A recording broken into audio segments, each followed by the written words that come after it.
Yeah, so I feel like our healthcare system has changed quite a bit drastically in the last few years. Even as when I worked back in Portland as a medical receptionist and secretary, I did actually a lot with the Affordable Health Care Act, mostly because all of the ways that we checked a patient in had to be changed, new questions asked in terms of the demographics that we were trying to catalog, and requirements and authorizations that we had to put in place.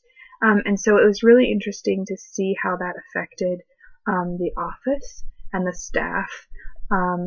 Some questions even regarding their ethnicity, and a lot of the staff had a really hard time asking those questions and felt like it really impinged on patients' rights.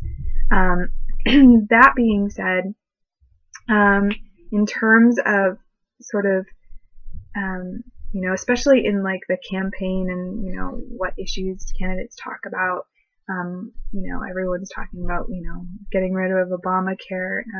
But I feel like there is a need for healthcare that is affordable. And, with the Obamacare, I'm actually able to afford insurance right now as a student. So, it's this interesting sort of, I don't know, it's really interesting to think about even personally, and what it means for me in terms of healthcare. At the same time, patients who are on, like, thinking specifically on Medicare, even though they have cheaper insurance, Medicare still limits where they receive their healthcare, and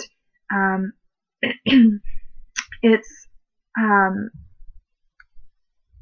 I think still a challenge. Like, even if someone wanted to go to CVS Finite Clinic, they don't accept Medicare. So even though it's like a cheap option for them to go there to receive care, and so they have to go to another service and find somewhere else that might not be in the same area where they are. And then, of course, you're factoring in, well, can I take time off? Can I make that distance? Can I afford that distance to go? Especially if they're already a low-income family. I was specifically thinking about this too in regards to a homeless population, which New York City has a lot of. I was on the train the other day, and a woman was sitting there, and I was just really moved by her state of depravity. And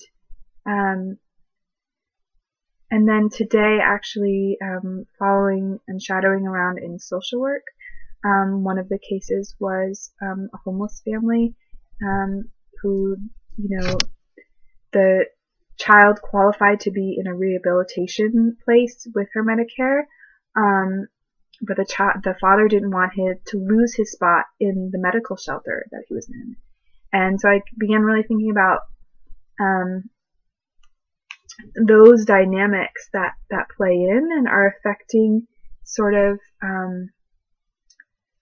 the affect and the temperament and the emotions that are happening in the room, and how as child life we have an opportunity to really be able to listen to those needs. The father was really, really nervous, and rightly so. And his livelihood is where he's afraid of losing his spot, the shelter, and it's a place where he can provide something over his family's head, even if it seems meager to some. There's like also this huge push now, for example, collaborative housing and health, to really supply homeless with medical assistance, many of whom do find it difficult to approach the healthcare system based on their past experiences. And so I think as child life continues to grow, I think there will be a definite need within these nonprofit organizations and collaboration with policies and writing, and also helping to meet the needs of these children. As I was reading, one of Mayor de Blasio's acts is the Coalition for the Homeless, and trying to provide shelters, and a push is to be able to have that as, especially for patients that need it. I think it's great that these medical shelters are being provided. So I think there's a role for child life in that, as the field grows.